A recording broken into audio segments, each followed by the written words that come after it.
बात करें कि लास्ट क्लास में हम लोगों ने क्या देखा था, तो लास्ट क्लास में हम लोगों ने आई थिंक कंसेप्ट देखा था अपने मॉड्यूल्स का, है ना।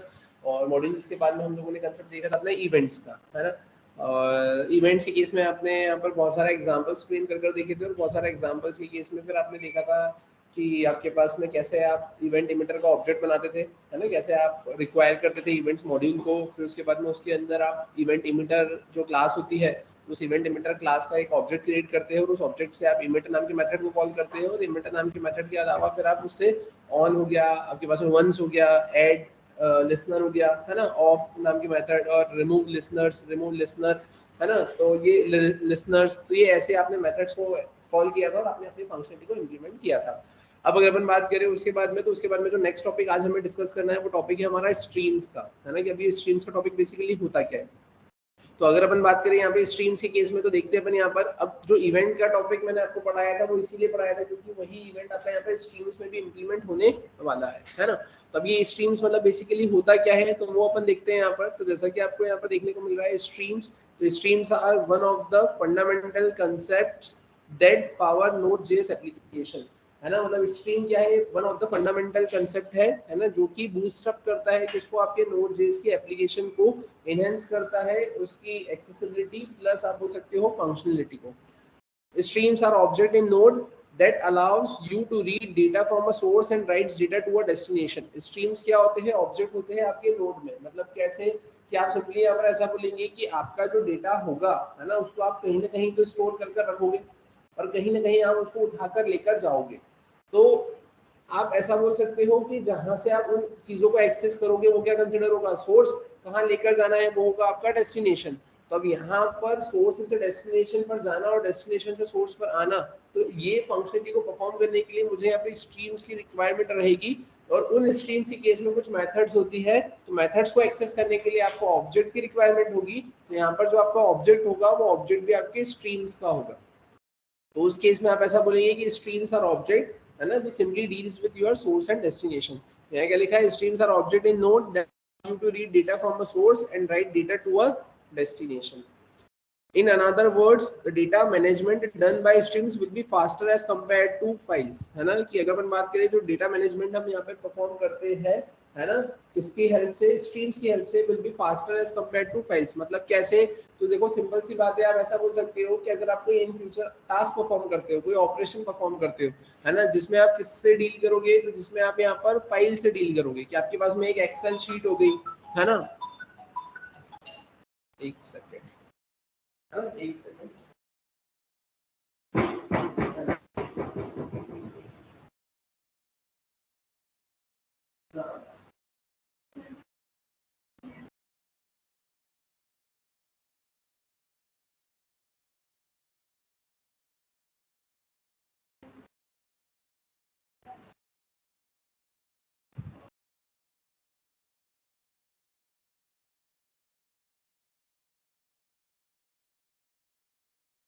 तो आप देखेंगे यहाँ पर कि जैसे आपके पास में बहुत बड़ी फाइल है ना, कोई स्पेसिफिक प्रोजेक्ट पर आप काम कर रहे हो, उसमें बहुत बड़ी फाइल है। अब आपको क्या करना है, वो फाइल को अपलोड करना है। फाइल को अपलोड करना है और आपको आगे की फंक्शनलिटी उस पर इम्प्लीमेंट करना है। अब फाइल को अपलोड करना है, अपलोड करने के बाद में आपको उसकी फंक्शनलिटी को अगर इम्प्लीमेंट करना है, अब फॉर एग्जाम्पल हो सकता है ऐसा कि आपकी फाइल में 10,000 लाइन्स ऑफ कोड हो, है ना, या हो सकता है कि आपकी फाइल में रिकॉर्ड लैक्स में हो, 10 लाख रिकॉर्ड है आपकी फाइल में। अब उसको आपको क्या करना है, अब उसको आपको रीड करना है। अब उसको रीड करना है, तो जब आप उसको रीड करेंगे तो उसको रीड करने में आपको बहुत टाइम लग जाएगा। अगर आप सिंपल अप्रोच फाइल से डेटा को वो फैच करने का लगाएंगे तो फिर उस केस में आप किसका कंसेप्ट यूज करते हैं, या तो आप यहाँ पे स्ट्रीम्स का कंसेप्ट यूज करते हैं, बफर का कंसेप्ट यूज करते हैं, है ना, रीड स्ट्रीम, राइट स्ट्रीम, है ना, जो भी है। तो आप यहाँ पे स्ट्रीम का कंसेप्ट यूज करते हैं, जिससे आपका टाइम थोड़ा सा कम हो जाता है ना, फाइल से डील करने में।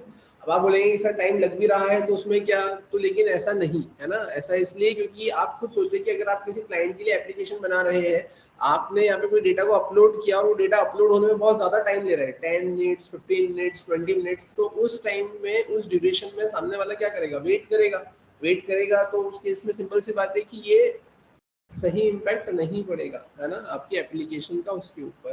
तो आप मिनिमम टाइम में इतनी ज़्यादा से ज़्यादा फंक्शनलिटी, जितनी जल्दी से जल्दी फंक्शनलिटी परफॉर्म कर सकते हैं, है ना, वो ज़्यादा इफिशिएंट रहेगा, राइट। तो फिर अब उस केस में अगर अपन बात करें, यहाँ पर आप क्या बोलेंगे, that's why the concept of streams are better, है ना, to use for file handling. फिर अब अगर अपन बात करें व्हाट मेक्स स्ट्रीम्स यूनिक, है ना, is that instead of a program reading a file into memory all at once like in the traditional way, streams reads chunks of data piece by piece, processing its content without keeping it all in memory.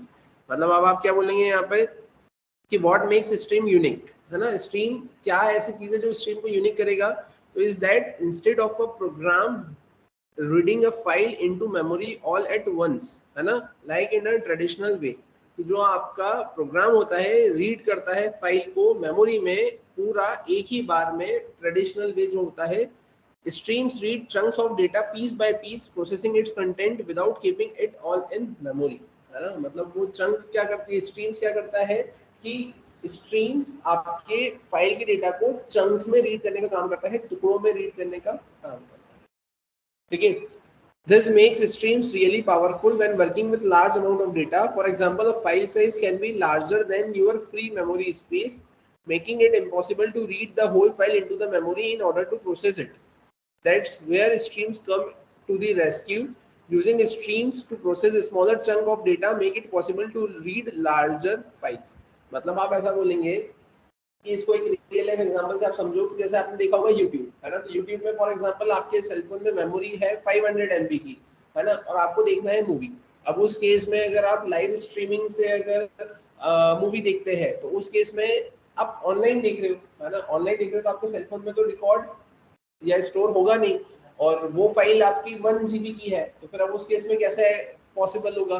तो अब अगर अपन जो देखें कि normal जो file system होता है traditional पे होता है, वो पूरा डेटा को उठाकर मेमोरी में रखता है और फिर काम करता है, लेकिन स्ट्रीम क्या करेगा, चंक ऑफ डेटा उठाएगा। मतलब कैसे कि अगर आपके पास में मेमोरी है 500 MB की, फाइल की साइज है 1 GB की, तो उसने 250 MB उठाया, 250 MB आपके उस पर रखा, तब तक आप उसको देखोगे, है ना, और जैसे जैसे देखने के बाद में उतनी मेमोरी फिर से क्लियर होगी और रिमेनिंग 250 MB को फिर से उठाकर आपको दिखा देगा।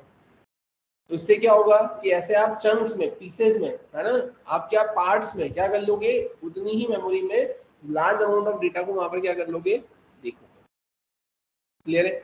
Using streams to process smaller chunks of data makes it possible to read larger files. Let's take a streaming service such as YouTube or Netflix for example. These services don't make you download the video and audio feed all at once. Instead, your browser receives the video as a continuous flow of chunks, allowing the recipients to start watching and or listening almost immediately. समझ में आया ये example जो मैंने आपको बताया।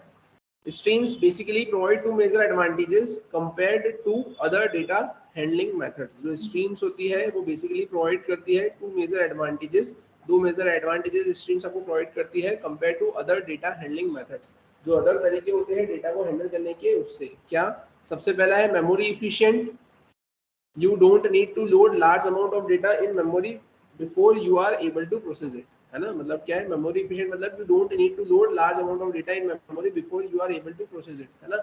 मतलब data को प्रोसेस करने के पहले आपको पूरे डेटा को ऑल एट वंस एक ही बार में रखने की जरूरत नहीं है। और time efficiency, it takes significantly less time to start processing data as soon as you have it rather than having to wait with processing until the entire payload has been transmitted। कि यहाँ पर वो आपको initial level पर streaming तो provide कर देगा कि आप डेटा को यहाँ पर देखना चालू तो कर दो, धीरे धीरे डेटा वहां से वो लोड करना स्टार्ट कर देगा, ठीक है। रेदर देन की पूरी फाइल आएगी तभी स्टार्ट होगा देखना, तो ऐसा नहीं। जैसा आपने देखा होगा यूट्यूब में भी अगर आप वीडियो देखते हैं, है ना, यूट्यूब में भी आप वीडियो देखते हैं तो ऐसा होता है ना, वो जो नीचे जो उसकी प्रोसेसिंग बार रहता है ना, एक रेड कलर की लाइन आती है और एक ग्रे कलर की लाइन आती है। तो ग्रे कलर की लाइन ये बताता है कि इतना डेटा लोड हो चुका है, और रेड कलर के लिए ये लाइन बताता है कि जो लोड हो चुका है उस पर वो आगे बढ़ते जा रहा है, ठीक है। There are 4 types of streams in Node.js, 4 type की स्ट्रीम्स होती है Node.js में। सबसे पहले अगर अपन बात करें तो सबसे पहले आता है writable stream, readable stream, duplex stream और ट्रांसफॉर्म स्ट्रीम। राइटेबल मतलब नाम से समझ में आ रहा है, राइट करने का काम करेगा। रीडेबल मतलब रीड करने का काम करेगा। डुप्लेक्स मतलब यहाँ पर आप ऐसा बोलेंगे कि ये पाइप का काम करता है ना, एक जगह से ले जाकर दूसरी जगह, है ना, मतलब इस स्ट्रीम से निकाल कर दूसरी स्ट्रीम में रखने का काम करेगा।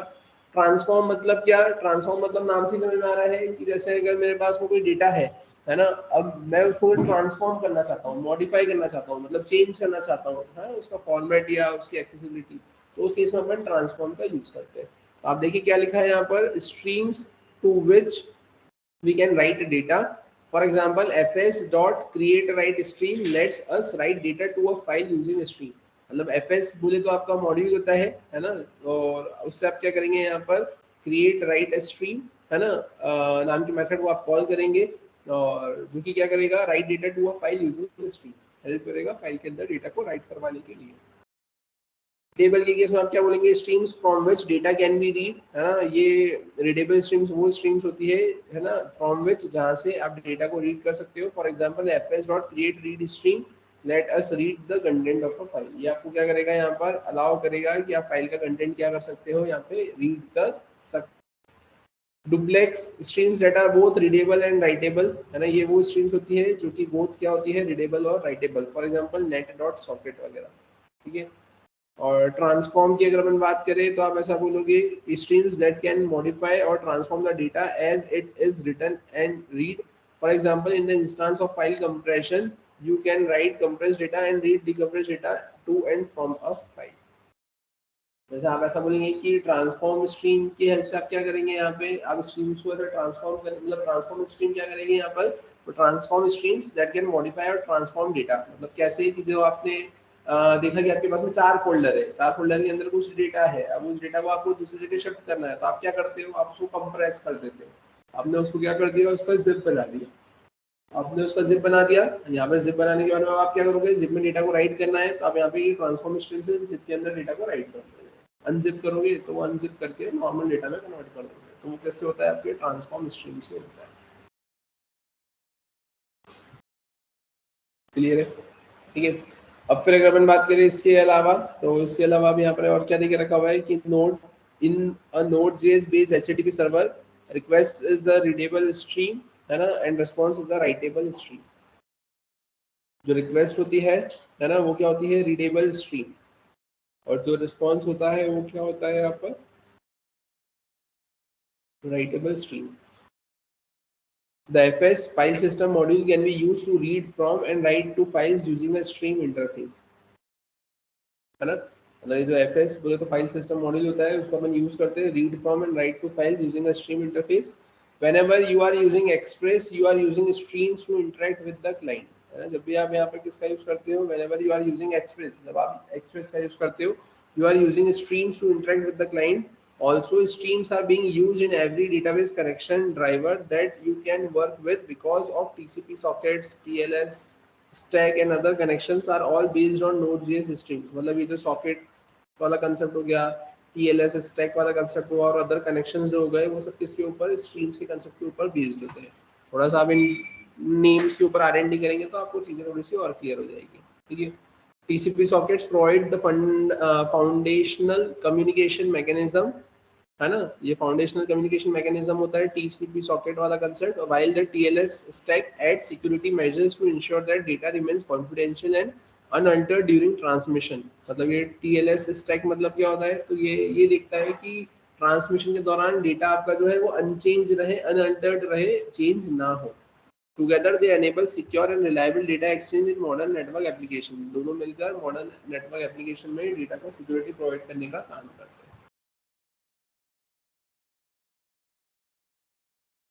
क्लियर है यहाँ पर, इसमें किसी को कोई दिक्कत समझ में आया, ठीक है। तो ये तो कंसेप्ट किसका था, आपके स्ट्रीम्स के बारे में, है ना। तो स्ट्रीम्स के केस में आप क्या बोलेंगे, streams are object in node JS, है ना, विच सिंपली रिस्पॉन्सिबल, है ना, टू रीड डेटा, है ना, और टू राइट डेटा, है ना, फ्रॉम सोर्स एंड डेस्टिनेशन, मतलब सोर्स एंड डेस्टिनेशन का इन्वॉल्वमेंट रहता है इनके बीच में, डेटा वो राइट ऑपरेशन परफॉर्म करते हैं, डेटा पर रीड ऑपरेशन परफॉर्म करते हैं, और स्ट्रीम्स क्या होती है, ऑब्जेक्ट होती है नोड जेएस एप्लीकेशन में। 4 टाइप की क्या होती है आपके पास में स्ट्रीम्स होती है, रीडेबल स्ट्रीम, राइटेबल स्ट्रीम, है ना, ट्रांसफॉर्म स्ट्रीम और डुप्लेक्स स्ट्रीम, ठीक है। और इसके अलावा अगर अपन बात करें तो स्ट्रीम्स के केस में डेटा जो होता है वो चंक फॉर्म में आता है, आप रीड और राइट करते हैं, ठीक है। स्ट्रीम्स के कंसेप्ट से अगर आपको डील करना है तो आपको एफएस मॉड्यूल बोले तो फाइल सिस्टम मॉड्यूल से डील करना पड़ता है, ठीक है। तो चलते फिर अपन अब यहाँ पर देखते हैं एग्जाम्पल कैसे क्या बनेगा। तो अपन आ जाते हैं यहाँ पर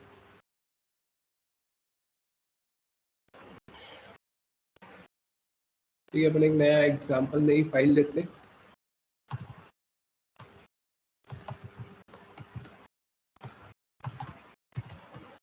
स्ट्रीम डेमो 1.js। ठीक है, अपन यहाँ पर आ गए। अब ध्यान से देखना, यहाँ पर अपन करेंगे क्या। तो मैंने लिखा प्रोग्राम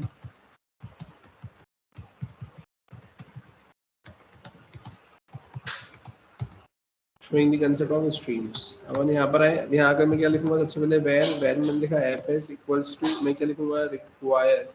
और रिक्वायर मैंने यहाँ पे कितना लिख दिया, मैंने लिख दिया यहाँ पर fs।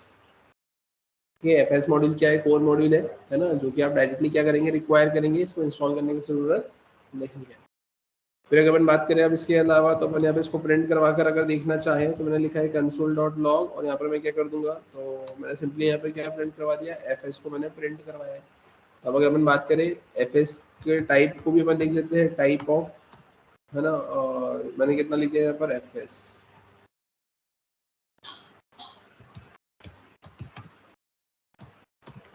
ठीक, टाइप ऑफ मैंने fs लिखा। अपन आते इसको सेव करते, सेव करके मैंने Ctrl+C करा, अपन यहाँ पर आ गए। यहाँ आने के बाद अपन करेंगे क्या, तो आपने क्या लिखा है यहाँ पर, आपने लिखा है नोड, और अपन क्या लिखेंगे, स्ट्रीम,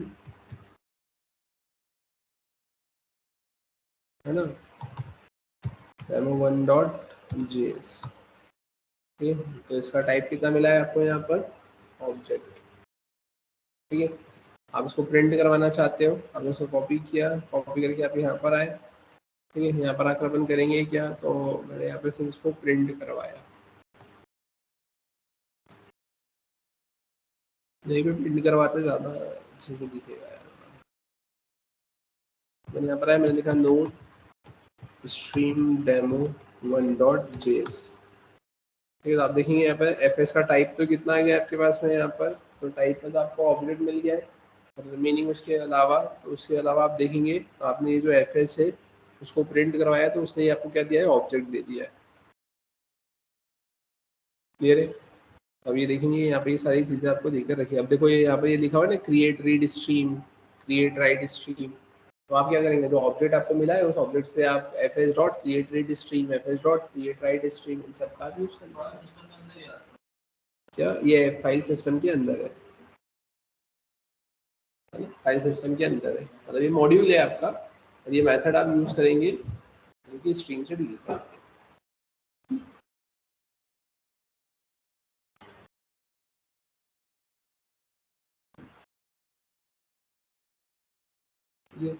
ये mkdir दे के रखा हुआ है।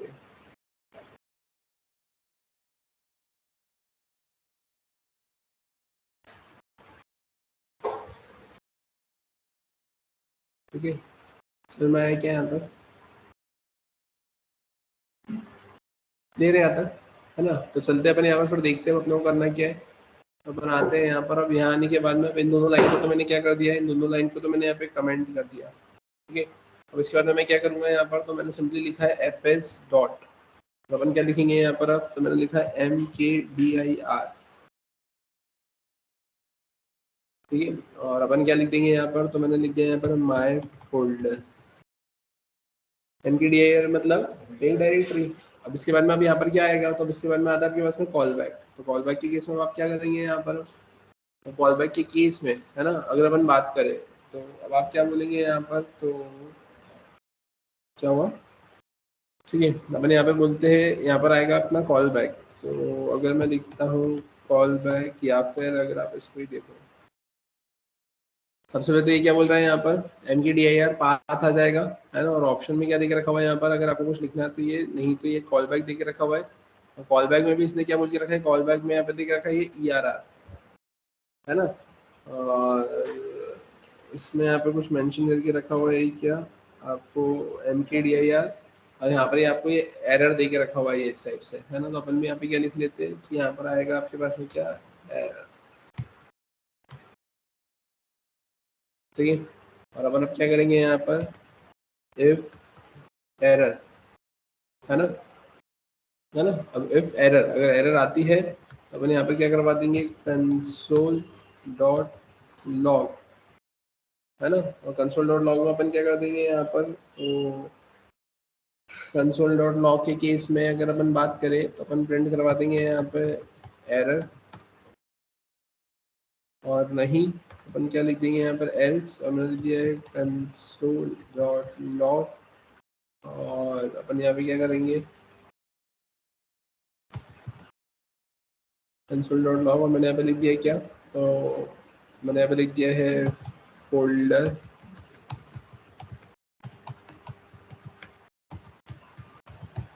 सक्सेसफुली। ठीक है, ये मैंने ऐसा कुछ कर दिया, मैंने इसको सेव किया, अपन चला कर देख लेते हैं कैसे क्या आउटपुट मिलेगा। तो बनाते हैं यहाँ पर, अब जैसे कि आपको दिख रहा है यहाँ पर ये तो सब कुछ मैंने हटा दिया। यहाँ पर आकर मैंने क्या किया है, लोड स्ट्रीम डेमो 1, यहाँ लिखा हुआ कितना मिल गया, फोल्डर क्रिएटेड सक्सेसफुली। अब देखो यहाँ पे क्या हुआ, फिर से चलाया मैंने, वो क्या बोल रहा है, error error E exist, file already exist mkdir, ऐसा सा पाथ दे दिया, और कोड में क्या लिख दिया, कोड में उसने लिख दिया ई एग्जिस्ट। सबसे पहले तो ये देख लो कि फोल्डर बना है क्या, तो आप देखो यहाँ पे माई फोल्डर तो बन गया है ना, माई फोल्डर तो बन गया। अब लेकिन माई फोल्डर बन तो गया, लेकिन अभी आपने देखा कि अब यहाँ पे ये एरर भी आ रहा है। क्यों एरर आ रहा है, क्योंकि फोल्डर ऑलरेडी बन गया, दूसरी बार बनाया तो दिक्कत दे रहा है। तो आपको करना कुछ नहीं है। अब ये देखो, ये एरर में क्या दे के रखा हुआ है, इसने क्या बोल के रखा है यहाँ पर, ये कोड क्या आ रहा है इसका, ई एग्जिस्ट। मैंने इसे कॉपी किया, कॉपी करके अपन क्या करते हैं, अपन यहाँ पर आते हैं, यहाँ पर आकर अपन करेंगे क्या, तो यहाँ पर आकर अपन लिखेंगे इफ एरर, अगर ये एरर आया है अपन क्या लिखेंगे कि इफ, है ना, या ऐसा लिख दो, यहाँ पे दो दो बार के लिख लेना। अगर एरर आया है तो अपन लिखेंगे ERR डॉट, और यहाँ पर अपन क्या लिखेंगे, कोड इक्वल्स टू, है ना, और अपन यहाँ पे क्या लिख देंगे, ई एग्जिस्ट। तो उसके साथ अपन यहाँ पे क्या बोल देंगे, अपन यहाँ पे बोल देंगे फोल्डर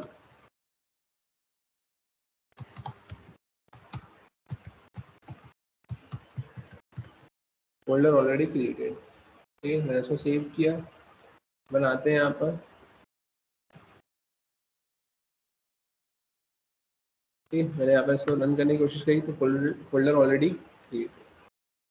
पहले वाले में क्या आया था, फोल्डर क्रिएटेड सक्सेसफुली, फिर उसके बाद में आपने देखा तो वो एरर दिया, और फिर आपने उसको मैनेज किया तो यहाँ पे लिखा हुआ गया फोल्डर ऑलरेडी क्रिएटेड। हाँ, मतलब फोल्डर ऑलरेडी बन चुका है, सेकंड टाइम आप फिर से सेम नेम से बनाओगे तो उसने एरर दे दिया, तो अपन ने उस एरर के कोड को हैंडल कर लिया, और उसके हैंडल से अपन ये लिख लेगा, अगर ये आ रहा है ई एग्जिस्ट, मतलब क्या ऑलरेडी एग्जिस्ट, अपन ने प्रिंट करवा दिया फोल्डर ऑलरेडी क्रिएटेड।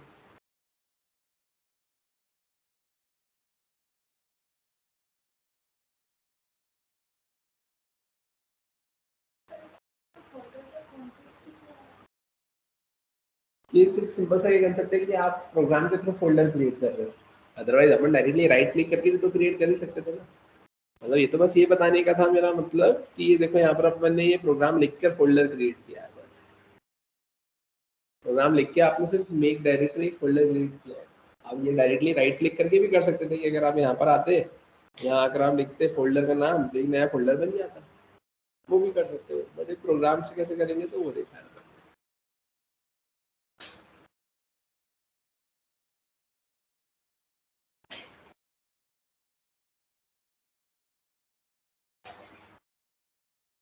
क्लियर है यहाँ पर।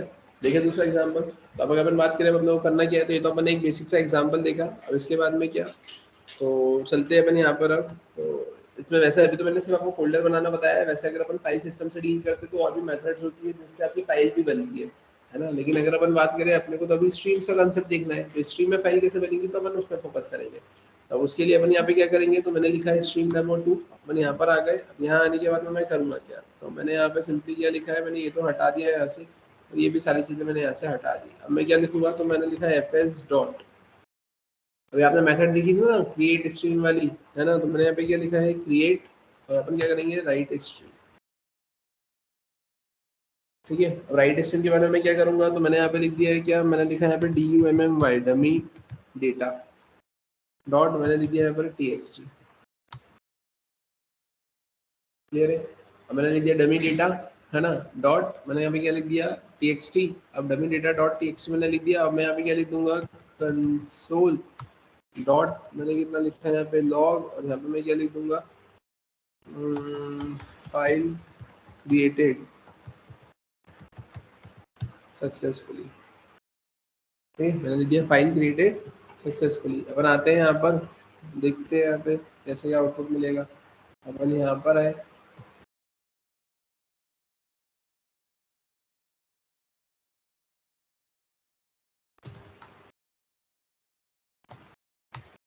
File created successfully. तो आप देखिए यहाँ पर, आप यहाँ पर आए, ये जो माय फोल्डर है ना, अब कुछ गड़बड़ करी अपन ने, हाँ मतलब गड़बड़ तो नहीं, ये देखो ये dummy data dot T x T वाली फाइल बन गई है ना, dummy data dot T x T वाली फाइल बन गई। अभी ये खाली फाइल है ना। अब अभी आप ये देखिए कि खाली फाइल है। अब मैं चाहता हूँ कि माय फोल्डर के अंदर वो फाइल बने, है ना। अब मैं चाहता हूँ माय फोल्डर के अंदर अगर वो फाइल बने तो उस में मेरे को करना क्या पड़ेगा, यहाँ पे मैंने इसे यहाँ पर कॉपी किया, कमेंट किया पहले तो, और फिर मैंने यहाँ पर इसको रखा। और अपन अब क्या करेंगे, तो अपन लिखेंगे यहाँ पे my folder forward slash dummy data dot T x T, मैंने ऐसा लिखा, उसको सेव किया और आते हैं यहाँ पर।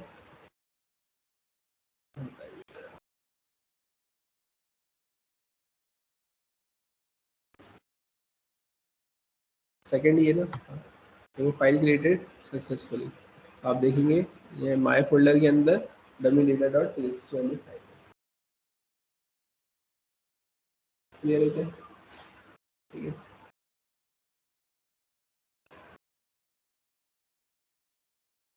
देख लो। मेथड्स अगर आपको लिखना है तो मेथड बनेगी, आप लिखते जाओ।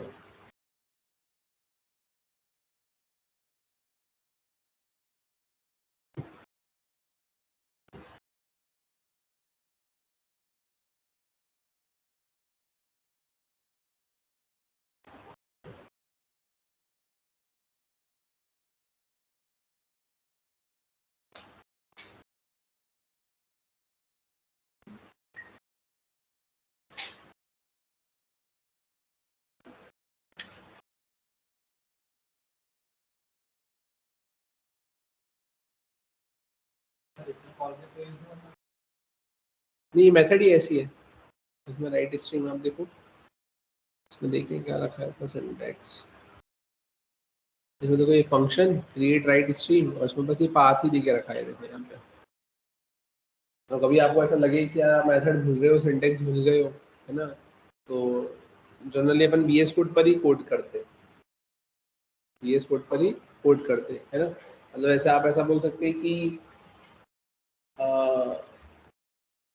जैसे इनिशियली, है ना, आपको वैसे तो चीज़ें आनी ही चाहिए, है ना, वैसे इनिशियली तो आपको चीज़ें आनी ही चाहिए कि अब ऐसा तो है नहीं कि आप सीधे इंटरव्यू में बैठ गए ऐसी लैंग्वेज की जो लैंग्वेज ही आपको नहीं आती है, तो आप आंसर क्या करोगे? आप पढ़कर जाओगे कोई सी लैंग्वेज तो आप आंसर तो कर ही दोगे, है ना। अब उसके बाद में जब आप रियल वर्ल्ड से डील करोगे, क्या जब वहाँ पर आप रियल टाइम पे प्रोजेक्ट पे काम करोगे, तब उसके इसमें ऐसा तो है नहीं कि यार जो भी आपको टास्क मिलेंगे या जो भी आपको चीज़ें इंप्लीमेंट करना है वो सब आपको इन एडवांस आती ही होगी। आपको कहीं ना कहीं से रेफरेंस लेना ही पड़ता है, आपको गूगल सर्च करना ही पड़ता है। अगर आप उस केस में आप क्या कर सकते हो कि जो वी एस कोड है ये बहुत ही अच्छा टूल है, अच्छा मतलब बोल सकते हो कि कॉर्पोरेट लेवल तक ये वी एस कोड यूज में आता है ना। देखने को भले ही है आपको सिंपल लगता होगा कि आप बस ओपन करा प्रोग्राम बनाया और बात हो गई, है ना, लेकिन इसमें भी बहुत सारे अलग अलग आपके बोल सकते हो कि कंसेप्ट है या फंक्शनलिटीज है, इसको एज आईडी की तरह भी आप यहाँ पे यूज कर सकते हो, है ना। मतलब ऐसा है कि आप वी एस कोड के भी अलग अलग वर्जन आते हैं जिसमें आप एसक्यूएल के सर्वर इंस्टेंस को भी कनेक्ट कर सकते हो, टेबल दिख जाती है उसमें, उसको कोई ऑपरेशन आप परफॉर्म कर लेते हो, है ना। तो ऐसा कि अब इसमें आप एक्सटेंशन वगैरह तो डाल ही सकते हो, तो आपको भी पता है ही सही, है ना। बेसिक मतलब एट द एंड ये मान के चलो कि वी एस कोड बोले तो फर्स्ट चॉइस है आपके कॉर्पोरेट वर्ल्ड में, है ना, कि नोट पैड वगैरह कोई यूज़ नहीं करता है, कोई स्पेसिफिक आईडी वगैरह को यूज़ करने के लिए बोली जाए तो आप करेंगे, अदरवाइज वी एस कोड सबसे फर्स्ट चॉइस होती है ना, कि आप वी एस कोड को लेकर आगे बढ़ सकते हो, है ना। तो अब वी एस कोड को एक्सेस करना, यूज़ करना, उसमें फंक्शनलिटीज़ को इम्प्लीमेंट करना, वो भी चलाना आना चाहिए। अब जैसे अगर मैंने चलो ठीक है यहाँ पे क्रिएट राइट स्ट्रीम मैंने लिख दिया, अब क्रिएट राइट स्ट्रीम मैंने लिख दिया लेकिन अब सही लिखा कि नहीं लिखा, तो आप एक क्रॉस चेक ये कर सकते हो कि इस पर होवर करो तो आप देखो यहाँ पर उसके बारे में पूरा वो डिस्क्रिप्शन दे रहा है आपको, नोट पर थोड़ी डिस्क्रिप्शन देगा। और यहाँ पर देखो कि ये दिख रहा है क्रिएट राइट स्ट्रीम, तो ये देखो यहाँ पे कि हाँ यहाँ पे पाथ आएगा लेकिन यहाँ पर आपके पास में बाकी की चीज़ें नहीं आएगी। इतना भी काफ़ी होता है ये समझने के लिए कि कितनी चीज़ें आ रही है, कितनी चीज़ें नहीं आ रही है। और उसके बारे में थोड़ा सा पढ़ना है तो आप पढ़ सकते हो, है ना।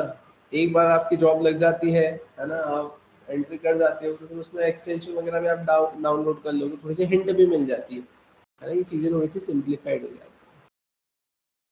ठीक है, बट इनिशियल लेवल पर तो आपको चीज़ें आनी चाहिए। तो यहाँ तक तो सभी को समझ में आ गया। तो इसमें आपने करा क्या है यहाँ पे, तो इसमें आपने सिंपली यहाँ पर एक फोल्डर क्रिएट किया। फोल्डर क्रिएट करने के बाद फाइल क्रिएट करी, और फाइल क्रिएट करने के बाद में फोल्डर के अंदर आपने यहाँ पे फाइल क्रिएट करी है। अब आपको क्या करना है, उसके अंदर डेटा को राइट करना है। अब अगर डेटा को आपको राइट करना है तो डेटा को राइट करने के लिए आप करेंगे क्या है, यहाँ पर आप यहाँ पर आए 2, आपने लिखा है यहाँ पर 3। अब यहाँ पर आने के बाद में आप क्या करोगे, तो अब ये जो फोल्डर दे के रखा है, फोल्डर के अंदर जो फाइल दे के रखी हुई है उसके अंदर डेटा को आपको राइट करना है। तो आप यहाँ पर करेंगे क्या, तो आप सिंपली यहाँ पर ये जो fs dot create write stream देकर रखा हुआ है ना, fs dot create write stream जो देके रखा हुआ है, तो आप क्या करेंगे यहाँ पे, तो आपने लिख लिया है यहाँ पर कॉन्स्ट, आपने यहाँ पे लिख लिया है क्या, राइट स्ट्रीम। तो आपने एक ऑब्जेक्ट बना लिया। ठीक है, आपने यहाँ पे क्या कर लिया, आपने राइट स्ट्रीम का एक ऑब्जेक्ट बना लिया। और अब आप यहाँ पे क्या करेंगे, तो आप उस राइट स्ट्रीम से, है ना, राइट स्ट्रीम डॉट, अब आप क्या करेंगे यहाँ पे, तो आप यहाँ पे लिखेंगे राइट स्ट्रीम डॉट राइट, है ना, राइट स्ट्रीम, है ना, डॉट राइट, और राइट के बारे में आप आपका कंटेंट लिखेंगे। तो अब कंटेंट लिखेंगे तो अब आपको क्या लिखना है, आपने लिख लिया है कॉन्स्ट, आपने लिख दिया है यहाँ पर डेटा, है ना, टू राइट। आपने यहाँ पे क्या लिख दिया है, आपने यहाँ पे लिख दिया है hello user, this is an example of streams in Node.js. ठीक, मैंने यहाँ पे क्या लिख दिया है, मैंने लिख दिया है यहाँ पर, है ना, hello user this is an example of strings in नोड.js। अपन अब यहाँ पे करेंगे क्या, तो डेटा टू राइट, और डेटा टू राइट में अपन क्या कर देंगे यहाँ पे, डेटा टू राइट में यहाँ पर ऐसा मेंशन कर दूंगा। ठीक है, अब अपन ऐसा तो लिखा, यहाँ पर अपन क्या लिखेंगे, data inserted successfully, data inserted successfully, ये मैंने ऐसा मेंशन कर दिया। मैंने इसको सेव किया। सेव करने के बाद अपन अब करेंगे क्या यहाँ पर, अब तो ठीक है, ये तो मैंने ऐसा लिखा हुआ है। तो अब ये करता क्या है, अगर फाइल नहीं होगी तो क्रिएट कर दे देगा, है ना, और फाइल होगी तो उस फाइल से कनेक्शन एस्टेब्लिश कर दे देगा, है ना। तो आप यहाँ पर आए, और यहाँ आने के बाद में आपने क्या किया है, आपने यहाँ पर इसको रन करने की कोशिश करी है। आपने लिखा है यहाँ पर नोड स्ट्रीम डेमो 3.js, तो data inserted successfully, data insert हो चुका है। आप देखेंगे यहाँ पर जाकर, और यहाँ पर आए, यहाँ पर आकर आप देखेंगे आपको क्या मिला है, यहाँ पर डमी डेटा, और इस फाइल के अंदर hello user this is an example of streams in Node.js. Clear है।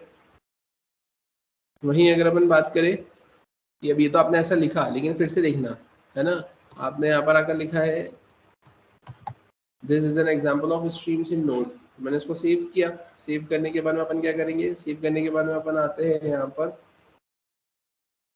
मैंने फिर से इसको रन करने की कोशिश करी। अब मैं फिर से इसको अगर रन करने की यहाँ पे कोशिश करता हूँ, मैंने लिखा है node stream demo 3.js, data inserted successfully. अब आप वापस से आकर देखो यहाँ पर, बनाया डमी डेटा पर, this is an example of streams in Node.js. मतलब आपने एक चीज नोटिस करी, डेटा तो ओवरराइट हो रहा है। पहले जो लिखा था नया डेटा तो ओवरराइट हो गया। अब नया डेटा ओवरराइट हो गया, तो मैं तो ऐसा चाहता था कि यार मैं जो भी लिखूं वो फाइल में जाके सेट होते जाए, ऐसा ओवरराइट ना हो, है ना। अब ऐसा ओवरराइट ना हो तो फिर अब उस केस में क्या होगा यहाँ पर,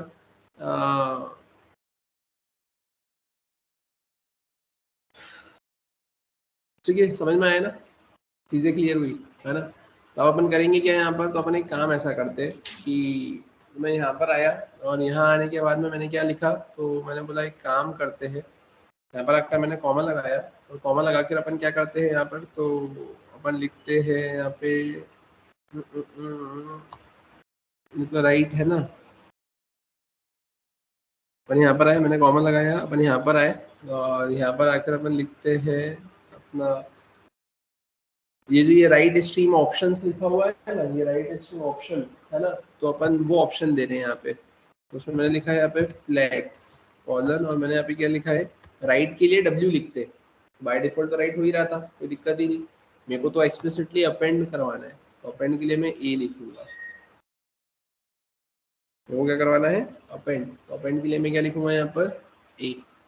ठीक है, तो ये अपन ने ऐसा कुछ लिखा है यहाँ पर। तो वैसा लिखने के बाद अपन करेंगे क्या, इसको मैंने सेव किया, और सेव करने के बाद में अपन को देखते इसको चलाकर। तो यहाँ पर मैंने क्या कर दिया, मैंने यहाँ पर स्पेस दी, मैंने इसको सेव किया। सेव करके अपन यहाँ पर आते, अपन फिर से इसको कम रन करते। आप देखेंगे यहाँ पर डेटा इंसर्टेड सक्सेसफुली। आप यहाँ पर आओगे और यहाँ आकर अब आप देखोगे तो आपको क्या देखने को मिलेगा, यहाँ पर आपको डेटा आपका अपेंड हो गया।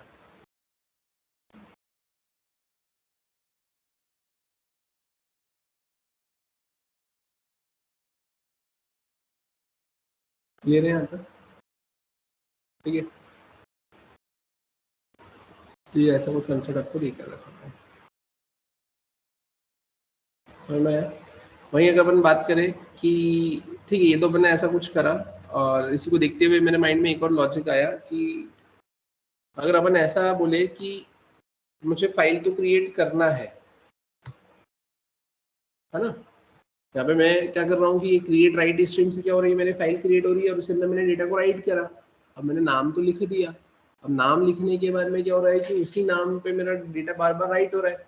तुमने ज्यादा से ज्यादा क्या कर दिया कि तुमने ज्यादा से ज्यादा अपेंड लगा दिया, तो उसी नाम पे डेटा बार बार उसी फाइल के अंदर ऐड होते जा रहा है।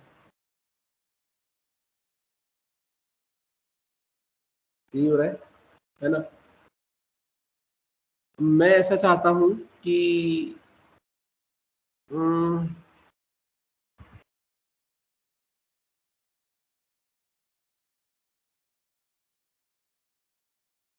ठीक है, मैं इसमें ऐसा चाह रहा हूँ कि यहाँ पर और एक और चीज कि अगर अपन यहाँ पे है ना लाइन चेंज करवाते हैं, तो लाइन तो ऐसे डायरेक्टली चेंज होगा नहीं, क्योंकि आपने जो लिखा है वो तो वहाँ पर एज इट इज लिखा ही जाएगा ना।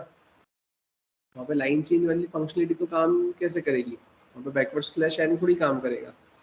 अगर आप यहाँ पर जैसा बैकवर्ड स्लैश एन लगाते हो, है ना, या बैकवर्ड स्लैश एन लगाते हो, तो अपन देखते हैं एक बार इसको चला कर कि क्या ये काम करेगा क्या। तो अपन यहाँ पर आए, है ना, इसको एक काम करते अपन, क्लियर करते अपन यहाँ पर आए। ये कौन से नंबर का है आपका, 4th नंबर का। ठीक है, डेटा इंसर्टेड सक्सेसफुली। अपन ये फोल्डर के अंदर आए, अपन यहाँ पर आए। ठीक है, तो आप देखेंगे वो बैकवर्ड स्लैश एन सिर्फ लिखा हुआ आ रहा है ना, लेकिन काम नहीं कर रहा है ना। तो लाइन चेंज तो वहाँ पर आपकी हो नहीं रही है ना। तो ठीक है ना, ये तो अपन देखते हैं यहाँ पर, ये लाइन चेंज नहीं हो रही है, उसका कंसेप्ट तो समझते हैं अभी अपन, है ना। लाइन चेंज करने के लिए गूगल करते हैं, लेकिन उसके भी पहले अगर मैं बात करूँ कि मेरे को फाइल के अंदर डेटा राइट करना है, लेकिन हर बार वो सेम नाम की फाइल जा रही है, तो अपन कुछ नया कर सकते हैं क्या इसमें। तो अपन कुछ नया करने की ट्राई करते, जिसमें अपन एक काम करते हैं यहाँ पर कि मैंने माई फोल्डर तो हटाया, ये सब कुछ मैंने यहाँ से हटा दिया, है ना। अब मैं यहाँ पे क्या करता हूँ, तो मैंने यहाँ पे लिखा कॉन्स्ट, है ना। मैंने यहाँ पे लिखा है क्या, मैंने लिखा है यहाँ पे UNI unique ID equals to new date, लिख सकता हूँ ऐसा, है ना। न्यू डेट और यूनिक आईडी मैंने लिखा है यहाँ पर। अपन एक काम करते हैं, ऐसा लिखने के बाद में मैंने इन सबको कमेंट किया, और मैं यहाँ पे कंसोल डॉट लॉग करके उस यूनिक आईडी को प्रिंट करवा कर देखता हूँ। मैं यहाँ पर आया, तो देखो ये मेरे को ऐसा कुछ मिला न्यू डेट से, है ना। है ना, मेरे को यहाँ पर ये पूरी क्या मिल गई है, डेट मिल गई है ना।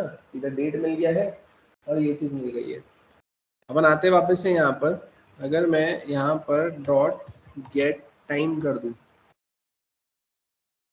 तो वापस से यहाँ आया, मैंने इसको रन किया, मेरे को ऐसा कुछ मिल गया।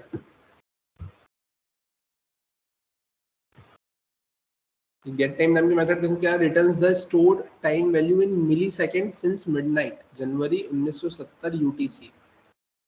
मतलब गेट टाइम मेरे को 1 जनवरी 1970 से अभी तक का जितना भी टाइम है उसको मिली सेकेंड्स में कन्वर्ट कर देने का काम कर रही है ना। तो अब अपन इसको कैसे यूज कर रहे हैं, तो अब देखना है अब ध्यान से, ये तो समझ में आ गया। अभी देखना, अभी आपको आउटपुट क्या मिला था, अभी ये मिला था, अभी फिर से चलाते हैं, तो देखो फिर से चेंज हो गया ना आउटपुट। चेंज हो गया ना। तो अपन इसको इस तरीके से यूज करते हैं क्या कि मैंने यहाँ पर ये जो अपने को राइट स्ट्रीम है fs dot create write stream है ना, और मैंने यहाँ पे क्या लिखा है, तो मैंने यहाँ पे लिख लिया है अपनी फाइल का नाम। तो मैंने क्या लिखा है यहाँ पर, फाइल है ना। अपन फाइल के साथ में क्या दे रहे थे, एक्सटेंशन भी दे रहे थे ना डॉट टीएक्सटी, तो मैंने लिखा फाइल और इसी की जगह मैं ऐसा लिख लेता हूँ यहाँ पर, मैंने ऐसा लगा दिया है ना, बैकटिक्स। मैंने लिखा यहाँ पर फाइल, फाइल के बाद में मैंने क्या कर दिया यहाँ पर लिखा डॉलर, डॉलर के बाद में मैंने क्या कर दिया यहाँ पर, तो मैंने लिख दिया यहाँ पर मैंने यहीं पे लगा दिया डॉट गेट टाइम, ठीक है ना। और अब मैं यहाँ पे क्या करूँगा, तो मैंने यहाँ पे लिख दिया यूनिक आईडी,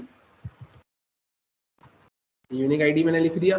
और उसके बाद में मैं क्या कर दूंगा यहाँ पे डॉट करके क्या कर दूंगा यहाँ पे txt लिख दूंगा।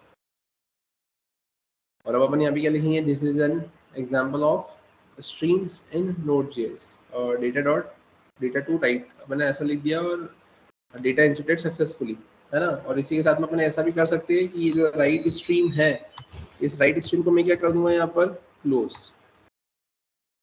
अब क्लोज क्यों करा मैंने, तो अब देखो यहाँ पर ये लिखा हुआ कुछ मिल रहा है क्या, closes write stream optionally accept a callback that will execute once the write stream is close, है ना,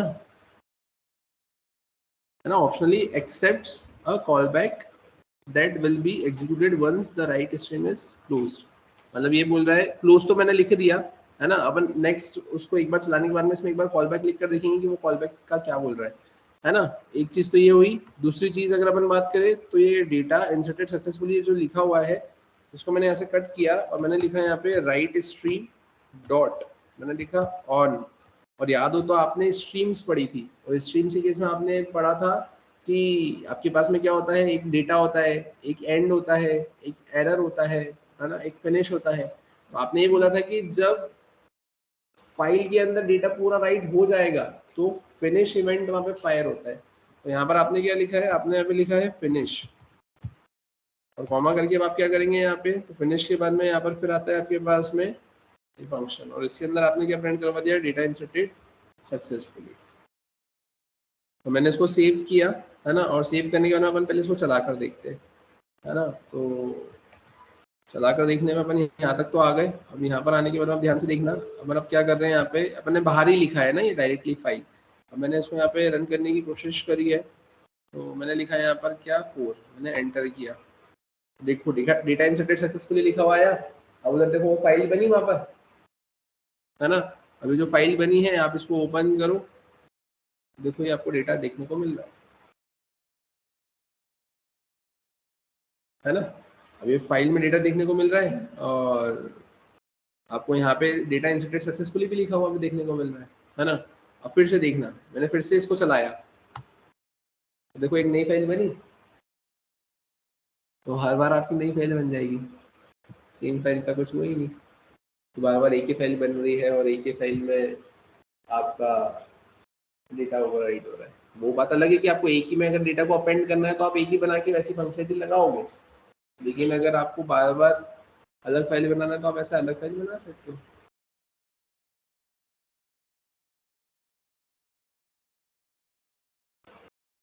क्लियर है ना। अब इसमें आप एक काम ये भी कर सकते हो कि अब लाइन चेंज तो हो नहीं रही है ना। लाइन चेंज बेसिकली अपन इसलिए देखना चाह रहे थे कि ये करते करते ही मेरे माइंड में एक ऐसा लॉजिक आया है कि आपने जितनी बार चलाया उतनी बार ये नया तो बन गया, है ना। तो आप एक काम ऐसा भी तो कर सकते हो कि आपने जैसे ही उसको चलाया तो जो फाइल का नाम बना, तो उस फाइल के नाम की एंट्री एक फाइल में कर दो और इधर नई फाइल बना के उसका डेटा इधर रख दो। तो समझ में आया मैं क्या बोलना चाह रहा हूँ, फाइल की एंट्री एक जगह रख दो, है ना, और फाइल अलग से क्रिएट करवा दो। सबसे पहले अपन एक काम करते हैं, अगर अपने को फाइल को चेंज करना है, अब इसमें एक और चीज़ है कि ये जो डॉट टीएक्सटी एक्सटेंशन मैंने लिखा है अपन इसकी जगह कुछ और एक्सटेंशन भी लगा सकते हैं वैसे, बट वो थोड़ा सा दिक्कत ये देता है कि फाइल ओपन होती है या नहीं होती है वो थोड़ा सा देखना रहेगा। अगर जैसे मैंने यहाँ पे लिखा XLSX, है ना, मैंने ऐसा कुछ लिखा, मैंने उसको सेव किया, सेव करके अपन यहाँ पर आए, यहाँ पर आकर मैंने इसको चलाने की कोशिश करी, ठीक है, ये हो गया, है ना। अपन आते हैं यहाँ पर, इसको ओपन करने की कोशिश करते हैं, तो देखो यहाँ पर ये ओपन तो ऐसे हो गई है, यही हुई ना ओपन 75 नंबर की, ठीक है।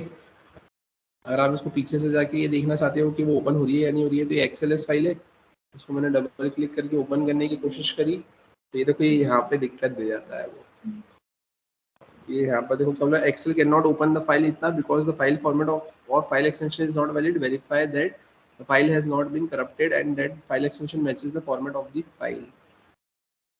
अब वैसे तो उसका फॉर्मेट वगैरह सब कुछ सही था, क्योंकि फॉर्मेट में अगर अपन देखें इसकी प्रॉपर्टीज में जाके अगर, तो इसका एक्सटेंशन क्या है, एक्सटेंशन तो यही आता है ना .xls,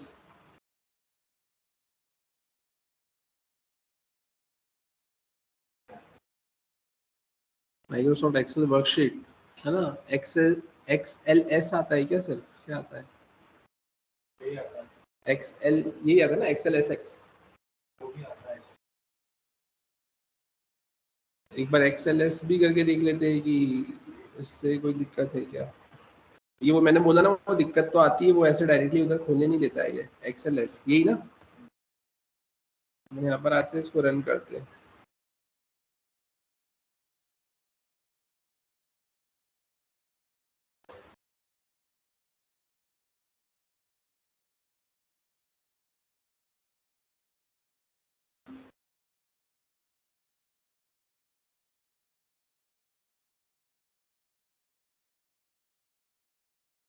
तो ये ऐसा आ गया ये आपका। तो इससे एक चीज़ ये समझ में आई, ये तो आ गया डेटा आपका, है ना, डेटा तो आ गया। अब डेटा आने के बाद में अगर अपन एक काम करें कि अगर अब मैं दूसरा डेटा एंटर करूंगा तो वो इसी फील्ड में आएगा या नीचे वाली फील्ड में आएगा। अगर नीचे वाली फील्ड में आया तो आपका एक प्रॉब्लम तो सॉल्व हो जाएगी कि रिकॉर्ड यहाँ पे मेंटेन हो जाएगा फाइल के नंबर का, है ना। तो उससे अपनी चीज़ें थोड़ी सी और सिंप्लीफाइड हो जाएगी। बाकी वो फिर अपन और देख लेंगे कि उसका क्या करना है। तो अपन आते हैं यहाँ पर, अपन चलाते हैं ये वाला एग्जाम्पल, कौन सा वाला, ये 2 वाला, है ना। और 2 वाले केस में अपन क्या करते हैं, यहाँ पे सेम फाइल है ना, सेम फाइल में मल्टीपल एंट्रीज कर देख लेते हैं यार। 3 वाला था जिसमें अपेंड हो रहा था डेटा आपका, यहाँ पे डेटा अपेंड हो रहा था, है ना। तो अपन एक काम करते हैं, यहाँ पर इसको 5 में कन्वर्ट करते, मैंने यहाँ पर आकर क्या लिखा है 5, राइट। और यहाँ आकर अपन क्या कर देते हैं, इसको कर देते हैं XLS, ठीक है। अपन ने ये ऐसा कुछ लिखा, और इसके बाद में अपन क्या करते हैं, इसको सेव करते हैं, सेव करके अपन यहाँ पर आते हैं, इसको अपन चलाते हैं किस नाम से, 5 नाम से। मैंने एक बार चलाया, 2 बार चलाया, 3 बार चलाया, 4 बार चलाया, ठीक है। अपन चलते हैं यहाँ पर, जैसा कि आपको दिख रहा है, अपन यहाँ पर आए, और यहाँ आने के बाद में ये माय फोल्डर आपको दिख रहा है, माय फोल्डर में जाके आप देखेंगे डमी डेटा, है ना, एक ही फाइल बनी है। अब एक ही फाइल बनी है तो आपने यहाँ पे डेटा को अपेंड करवाया है, और अपेंड करवाया है तो उसके इसमें अपन क्या करेंगे, यहाँ पर अपन इसको ओपन करते हैं। ओपन करने के बाद में 1 सेकंड रुकते हैं, यहाँ पर देखते फाइल अपन ने जो ओपन करी है वो ओपन हो रही है क्या। 1 सेकंड यार, है ना। ये बोल रहा है do you want to open it anyway, मैंने कहा यस। यस करने पर अब देखो, लेकिन ये हो क्या रहा है, यहाँ पर ये अलग अलग उसमें जा रहा है, नहीं एक ही में जा रहा है ना, एक ही लाइन में, एक ही सेल में जा रहा है वो। तो इस केस में फिर अपने को ये कंसेप्ट तो देखना ही पड़ेगा कि अपने को अगर लाइन चेंज करवाना है तो कैसे करवाना रहेगा यहाँ पर, ठीक है। तो वो लाइन चेंज करवाने वाला कंसेप्ट अपन देख लेंगे, है ना, डिस्कस कर लेंगे अपन वो कैसे क्या होगा, ठीक है। बाकी ये एक्सेल शीट भी खुल रही है और बाकी की चीज़ें भी यहाँ पर चीज़ें इंप्लीमेंट हो रही है, राइट, है ना। तो कुछ इस तरीके से ये चीज़ें इंप्लीमेंट करके रखी हुई है ना। तो अभी अपन यहाँ पे जो टास्क परफॉर्म कर रहे थे, उस टास्क में अपन ने करा क्या है यहाँ पर, तो जो अपना एग्जाम्पल था उसमें मैंने क्या करा, यहाँ पर हर बार एक नई फाइल क्रिएट करी है और नए डेट के साथ में क्रिएट कर दिया, है ना। ये फंक्शनलिटी अपन नेक्स्ट क्लास में इंप्लीमेंट करते हैं कि इधर का जो फाइल का नाम है उसको अपन इधर सेव कर देंगे, है ना, और नई फाइल अपन इधर से क्रिएट कर लेंगे। अगर वो लाइन चेंज वाला कंसेप्ट सॉल्व हो जाता है, मिल जाता है, तो उस केस में आपका उधर एक के नीचे एक फाइल के नाम आते जाएंगे, इधर नई नई फाइल आपकी क्रिएट होते जाएंगे। ठीक है, देखते हैं अपन, कंटिन्यू करते फिर इसके आगे का नेक्स्ट क्लास में।